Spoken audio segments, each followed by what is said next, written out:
नमस्कार दोस्तों, welcome once again to my channel Nirav Hingu. और आज के हस्तरेखा सीरीज में पर्वत के क्षेत्र में बात करेंगे प्लूटो के बारे में। अंग्रेजी में इसे प्लूटो और हिंदी में या ईस्टर्न पैलमिस्ट्री में इसको इंद्र के नाम से जाना जाता है। इसका जो लोकेशन है प्लूटो का, यानी उसका जो क्षेत्र है पर्वत है, वो हृदय रेखा के हार्ट लाइन के नीचे और मस्तिष्क रेखा के बराबर ऊपर हर्षल और गुरु क्षेत्र से बीच का जो क्षेत्र है जो घिरा हुआ है, वही प्लूटो क्षेत्र माना जाता है। साधारणतः ये क्षेत्र प्रत्येक व्यक्ति के हाथ में भली प्रकार से आप देख सकते हो। बहुत सारे हस्तरेखा शास्त्री ये कहते हैं कि प्लूटो का जो प्रभाव है अधिकतर मनुष्यों में वृद्ध अवस्था यानी कि ओल्ड एज में सबसे ज़्यादा देखा गया है। यदि प्लूटो का पर्वत पूरी तरह से विकसित हो, श्रेष्ठ हो और बहुत अच्छी तरह से डेवलप होने के साथ साथ में भाग्य रेखा और पास की मस्तिष्क रेखा और हृदय रेखा और क्या कहते हैं जीवन रेखा बहुत उन्नत अवस्था में हो, यानी कि अच्छी हो, साफ स्पष्ट और गहरी हो, तो ये व्यक्ति को यौवन काल में चाहे कितने भी बुरे दिन या कितना भी स्ट्रगल करना पड़े, लेकिन वृद्ध अवस्था में उसका जीवन बहुत ही अच्छे से बीतता है। जीवन के 42वें वर्ष यानी कि 42वां जो वर्ष रहता है वो प्लूटो का प्रभाव सबसे ज़्यादा रहता है। और या मैं स्पष्ट कहूँ तो बी वेरी प्रिसाइज, तो 42वें वर्ष से प्लूटो का प्रभाव पूर्ण रूप से प्रारंभ हो जाता है और जो मृत्यु के बिल्कुल अंत तक उसका प्रभाव रहता ही रहता है।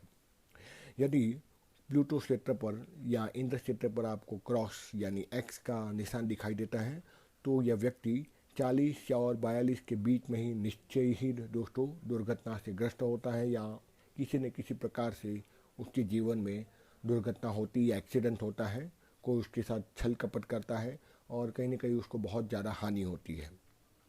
यदि यह पर्वत आवश्यकता से अधिक बहुत ही ज़्यादा डेवलप्ड हो, उपसा हुआ हो, उभरा हुआ हो बलून की तरह, तो व्यक्ति बिल्कुल ही अनपढ़ यानी कि निरक्षर रहता है और पैसा अगर उसके पास आता है तुरंत उसको स्पेंड कर देता है, जिसको स्पेंड थ्रिफ्ट कहते हैं इंग्लिश में, यानी जो भी पैसा आता है तुरंत उसको व्यय कर देता है, अब जिसको हिंदी में उसको अपव्ययी कहते हैं। और ऐसे व्यक्ति के पास फाइनेंस इसलिए अनस्टेबल रहता है, फ्रेंड्स से मित्रों से उसको कभी कोई सहयोग नहीं मिलता, इवन फैमिली और रिलेटिव्स भी उससे दूर रहते हैं और उसको कभी सहायता नहीं मिलती। जीवन में ऐसे व्यक्ति निरंतर बाधाओं का सामना करते रहता है और सक्सेस की रेशियो बहुत कम मिलती है। अब बात करते हैं बहुत ही ज़्यादा दबा हुआ हो या ना दबा हुआ हो लेकिन हल्का सा थोड़ा उभार हो। यदि यह पर्वत दबा हुआ हो या मैं बोलूँ हल्का सा उभरा हुआ या फिर उसकी उपस्थिति ना हो उस पर्वत की, या पूरी तरह से डिप्रेशन हो, दबा हुआ हो, अंदर एक गड्ढा जाता हो, तो व्यक्ति की वृद्ध अवस्था बहुत ही खराब परिस्थिति से जाती है, रोगों से ग्रस्त रहता है, पैसे के लिए मोहताज होना पड़ता है और अत्यंत कठिनाई के साथ उसका वृद्ध अवस्था व्यतीत होता है। अक्सर भाग्य उन्हें धोखा ही देता है, लोग उनको धोखा देकर पैसे लेकर भाग जाते हैं।